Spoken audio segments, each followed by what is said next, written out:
Welcome to the T. Allen Haynes Radio Show. Conversations with elite business leaders from around the world. And now, here is your host, T. Allen Haynes. Welcome back to the show. We've got a great guest for you today. We have Victoria Mavis, and she is a professional magician and speaker. She started doing magic at the age of 4 and got through performing mentalism on stage into the field of mind magic and how to use mind power to create the life of our dreams and develop the magician's mindset.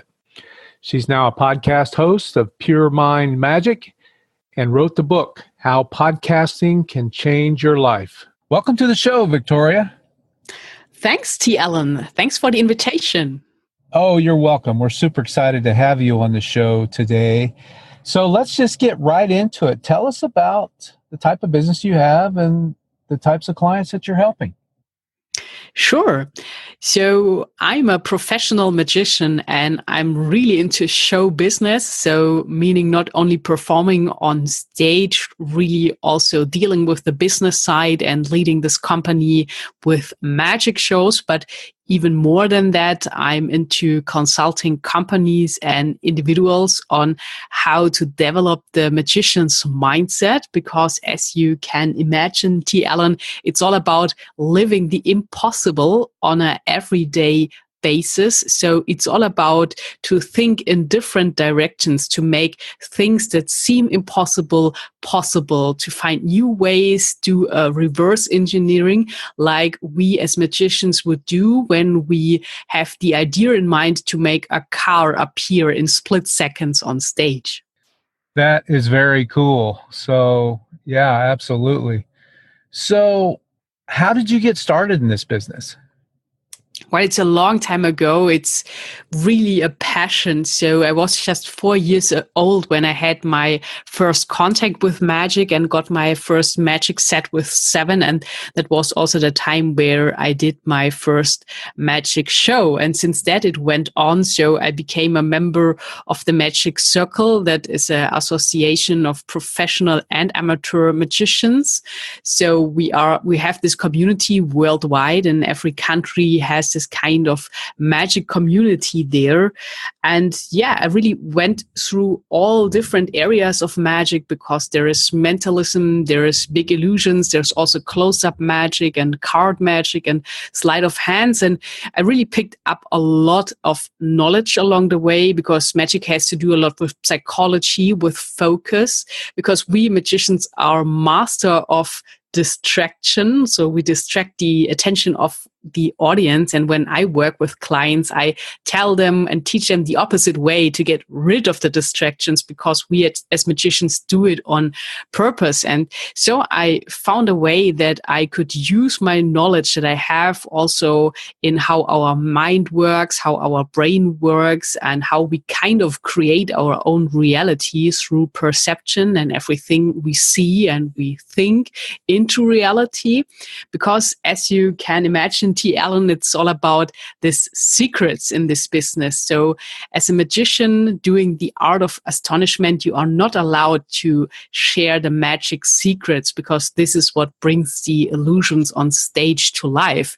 But I wanted to create value for people and help them along the way. And this is why I went down this road to collect more of that. So I'm always reading a ton of books, listening to podcasts on an everyday basis to expand my knowledge and in the end, expand my mind.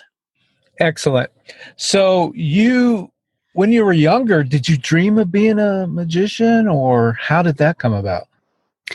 Yeah, kind of. So I had this picture in mind when I was a little kid to go to the circus, because I loved all the colors there and also like traveling and entertaining people. But then my father was a school director, and he was really in this normal way that you would go like studying and then picking up a secure job and all that. And so for a long time, I did magic only part-time. So I got 2 academic degrees. I finished everything and I financed everything with magic. And wow. I went down the road with economics, basically. I got my bachelor's in there, and then I got into media, communication, and filming. So I got a Master of Arts degree in filming, film design, and all that. Also worked for some time in Hollywood, actually. And I collected a lot of knowledge there as well, obviously, on storytelling and character development. So a lot of very interesting things, and worked then for a big broadcaster in Germany, but came to the conclusion that I'm kind of a small number in this big company and I can't make an impact there. And there was no satisfaction in that for me. So after my mother died, what was really hard for me, I made the decision to go all in and go the road to become a professional magician. Excellent. Along the way, was there anyone that inspired you to do what you're doing now? Yeah, when you look at magic, there are worldwide only a few female magicians. It is a field full of men, and it's not really clear why that is the case. So I always looked into different fields to pick up different skills from different people. I'm sure you are familiar with this strategy of modeling people and behavior of them and things like that. Yes. And I always thought that, yeah, Walt Disney is really a visionary, what he did. Also, when you look at J.K. Rowling, because there's a connection to magic with the author of Harry Potter and what she did with imagination. And she once said that this is our biggest asset that we can imagine, and that she imagined everything with her books, with the film deals she made before it actually happened. And at the time of beginning, she had not enough money to pay the rent for her apartment or to heat it up in winter times. And this is why she headed to a cafe to write Harry Potter there. So pretty interesting story. And she created everything in her mind before it became her reality. And this is where I think there is a kind of line to real magic. So things we can use in our lives and also in business to create this kind of thing we want to have in our mind and think it all through and then make it happen. And that's really what's interesting. And I also looked at some people like Oprah Winfrey, because I think she has this enormous stage presence. When she steps out, there is so much energy that fills the whole stage and the room she's talking to. So I picked the best things from all those people to create my magic personality, the Victoria Mavis, to be on stage, inspire people, and even sometimes when I do speaking events, inspire people with business knowledge to bring them further, but add also in a little bit of this entertainment, because I'm sure T. Allen, you have also been to a lot of seminars and speaking events, and some of them are just information and facts and like information hoarding. Yes, exactly. So that's a great twist to that seminar as well. But let's talk about, I feel your passion. I've read about your accomplishment, but what really deep down inspires you and gives you the passion to do what you do? I think it comes really from the books I'm reading on a continuous basis, and also going to several different events around the world. I just returned from one in London because I find it always interesting to look into other fields and see what people are doing there. This is why I also became a member of Rotary International, because you have this kind of mastermind group there. You have people from very different business areas and talking to them. So that is great. And I also think a big part is traveling, because I really love traveling and putting myself out of the comfort zone, because I'm sure that everything you want at the moment, for the listeners, is out of your comfort zone. And you leave your comfort zone when you put yourself into a new environment. And it actually already happens when you go on holiday, because you are like in a new world and you have to find your way through. So you see new things, you make new connections and all that, and you never know what arises from them. And when I'm on stage, it always great to tell stories, because people love stories, and that is actually what stays, because they say that facts tell, stories sell, and I really think that is the case. Absolutely. Can you tell us how you're using magic to solve problems with your audience? Sure. So it is kind of the way I mentioned already, to do this reverse engineering, because a lot of people tend to think where they are and where they want to go. And then when you look at it like this, you see this huge gap, and then it feels like overwhelming and you have no clue how you get from A to B.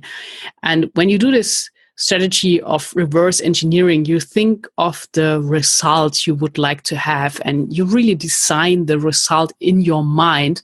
And from that, you go backwards to break it down into small steps and see what needs to be done, who you have to call, and all that. Might make like an action plan to get there. And then it becomes easier when you have these small chunks to deal with, and you know exactly the way from going backwards. And it's, yeah, as I said, easier from just starting and running towards it and then running through all the roadblocks that come up.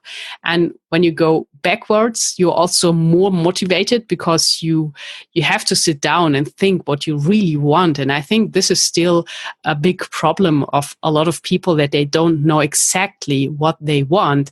And so it's pretty difficult. It's the same like you are sitting in your car and press on the GPS, take me anywhere. So you won't arrive anywhere. Excellent. Can you share with us a case study or a specific situation where you've helped someone with your talents and expertise? Yeah, absolutely. So, because I said I'm really into this learning and improving my skills, I also, through performing mentalism on stage, what is basically all the magic that has to do with our mind and telepathy and all that. Of course, when it's done on stage, it uses kind of psychology and tricks and all that to entertain people. But I wanted to dive deeper into this field. So I learned more about hypnosis and neurolinguistic programming to find out more on how our mind works. And there is this famous saying of the iceberg illusion, that there is this small piece of the iceberg you see below the surface, what is about our conscious mind. And then there is this huge part of the iceberg below the surface, what stands for our subconscious mind. And most blockages people carry around with them, and why they are, let's say, can't produce magic in their lives, is because of things they picked up when they were a child. Because until kids are 7 years old, they are like in continuous trance, meaning they are like a sponge, collecting everything around them and modeling all the behavior they see. And this is also where they pick up beliefs, and these beliefs can last for a lifetime and really influence their decisions, and with that, in the end, the results they get. So with all these mind techniques, I helped a lot of people to resolve those blockages. And also when you go into hypnosis, because I don't use my hypnosis skills to make people do things on stage they don't want to do. So I use it more to help people. And I once had a woman who came to me. She was in her 50s and was sure that her mother was not her mother. But her mother died already, so there was no chance to find that out on a normal way. But she had these strange dreams on a continuous basis that were kind of, suggesting that there is something wrong or something needs to be cleared. And she came to me and I did a hypnosis session with her. And because our subconscious mind records everything from the moment we step into this world, it's just that with our conscious mind, we can't pick up all this information. And so I went with her back like 10 years, 20 years, 30 years back to the time when she was a little child, a little baby, when she was just 1 year old. And under this hypnosis, because she had all this information in her head, she could tell me exactly the fight between her parents and that they were fighting over her and what happened. And then I brought her back to the time when she was just 1 year old and just 1 hour old. And she could describe exactly where she was, like that she was in Spain and she could see the nurses there and her father and everything. And so she found out in her 50s the name of her real mother and what she was looking. So that was crazy. And that was something really that gave me goosebumps because it changed her life, obviously. And that was just huge. And I mean, this is really specific, so nothing that you could perform on stage. But yeah, it was amazing. And I'm sure that there are really no limits to what we can accomplish when we find out how our mind works and when we really focus our whole energy on one thing that we really want to accomplish, to use all our potential, minus all the distractions we have to deal with on a daily basis. Take us through what people could expect if they were seeing you perform and having an event, so to speak. What would that look like? Yeah, so when I have my magician's hat on, I'm doing this classic entertainment, like creating a special atmosphere for people on stage or even close up, meaning the magic is happening in your hands or directly in front of you. When I go from table to table, I do that a lot for business events. And yeah, on stage, you have this magic show with a lot of interaction. So I'm picking people from the audience to help me out on stage to become part of the illusion. And I do this with my own style. So there's always a story to it. It's very dynamic and all that. I use the magic to drive some points home because I do everything to inspire people and give them some great knowledge on our mind power, let's say like that. And then there is some magic involved to make that clear, like that a letter appears out of a small briefcase and it has the meaning that it doesn't help when you climb up the ladder, because when you are at the top and find out that you climbed the wrong wall, it's not really helpful. So what would be your best piece of advice for someone who is listening that would, bring you in and possibly have you as a presenter at one of their events?